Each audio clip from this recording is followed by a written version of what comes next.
रश्मी ठाकरे राजकारणात सक्रिय होणार? रश्मी ठाकरेंच्या रूपाने ठाकरेंची महिला आघाडी बळकट होणार? रश्मी ठाकरे ही आता राजकीय आखाड्यात उतरणार? या सगळ्या प्रश्नांना कारण ठरलंय रश्मी ठाकरेंची राजकीय कार्यक्रमात वाढती हजेरी. शिवसेनेत उभी फूट पडली. या फुटीनंतर रश्मी ठाकरे ही ॲक्टिव्ह झाल्याचं पाहायला मिळाल्यात. अनेक राजकीय मंचावर, आंदोलनात आणि कार्यक्रमात रश्मी ठाकरेंनी हजेरी लावली. यावरून रश्मी ठाकरे राजकारणात सक्रिय होतील का असा प्रश्न अनेकांना पडला. अशातच या 3 शक्यता रश्मी ठाकरे राजकारणात सक्रिय होतील का या प्रश्नाला अधिक गडद करतायत. कोणत्या 3 शक्यता रश्मी ठाकरे राजकारणात येतील हे दर्शवतायत हेच या व्हिडिओतून पाहूयात. शक्यता क्रमांक 1, रश्मी ठाकरेंची राजकारणातील अप्रत्यक्ष एंट्री. हे बॅनर पहा. या बॅनरवर तुम्हाला एकीकडे बाळासाहेब ठाकरे आणि मीनाताई ठाकरे यांचा फोटो दिसत असेल आणि दुसऱ्या बाजूला उद्धव ठाकरे, रश्मी ठाकरे, आदित्य ठाकरे आणि तेजस ठाकरे यांचा फोटो लावलाय. हे बॅनर उद्धव ठाकरेंच्या निवासस्थानाबाहेर म्हणजेच मातोश्री बाहेरचं आहे. हे बॅनर आताच बदललं गेलंय. या बॅनरवर उद्धव ठाकरेंच्या बाजूला रश्मी ठाकरेंचा दिसणारा फोटो अनेकांना बुचकळ्यात टाकणार आहे. रश्मी ठाकरेंनी अप्रत्यक्ष राजकारणात एंट्री घेतली आहे का असा प्रश्नही या निमित्ताने विचारला जातोय.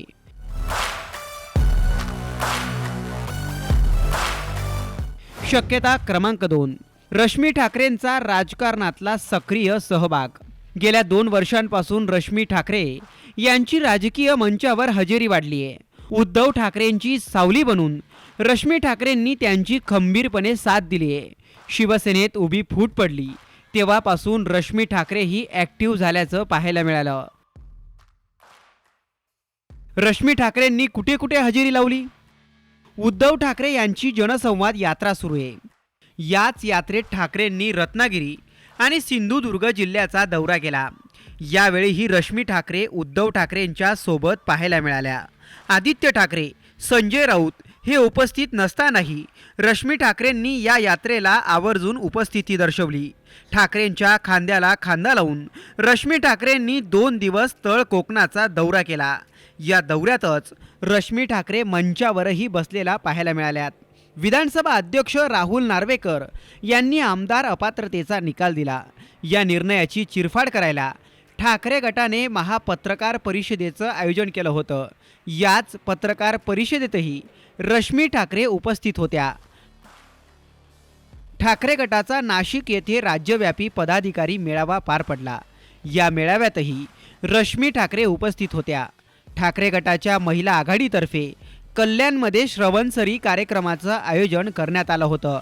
या कार्यक्रमालाही रश्मी ठाकरेंची हजेरी होती. शिंदेंच्या बंडानंतर पहिल्यांदाच रश्मी ठाकरे कल्याणमध्ये गेल्या होत्या. यावेळी ठाकरे गट आणि महिला आघाडीकडून शक्ती प्रदर्शनही करण्यात आलं होतं.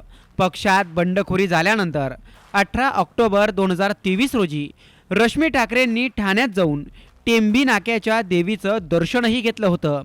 यावेळीही ठाकरे गटाच्या महिला आघाडीकडून मोठ्या प्रमाणात शक्ती प्रदर्शन करण्यात आलं होतं.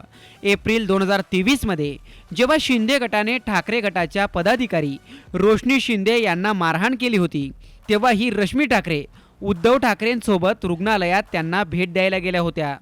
रश्मी ठाकरेंच्या या वाढत्या राजकीय सहभागामुळे त्या राजकारणात सक्रिय होतील का असे प्रश्न पडणं साहजिकच आहे.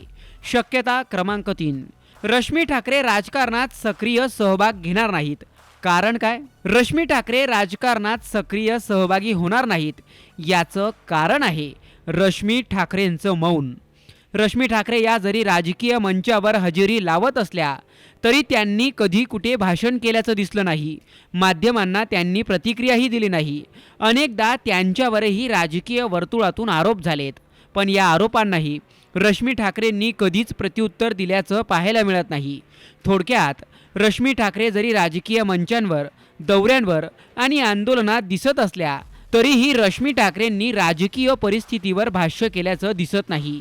यावरून रश्मी ठाकरे राजकारणापासून 4 हात अंतर ठेवूनच असतात का, असाही प्रश्न अनेकांना पडलाय. रश्मी ठाकरे राजकारणात येतील की नाही हे आगामी लोकसभा आणि विधानसभा निवडणुकीत स्पष्ट होईलच. तोवर तुम्हाला याबाबत काय वाटतं, कमेंट करून नक्की कळवा. ब्युरो रिपोर्ट, साम टीव्ही न्यूज, मुंबई. देश विदेशातील प्रत्येक घडामोडींचे लाईव्ह अपडेट मिळवण्यासाठी आता साम टीव्हीच्या सर्व सोशल मीडिया प्लॅटफॉर्मला लाईक, फॉलो आणि सबस्क्राईब करा. तसंच सर्व नोटिफिकेशनसाठी बेल आयकॉन प्रेस करायला विसरू नका.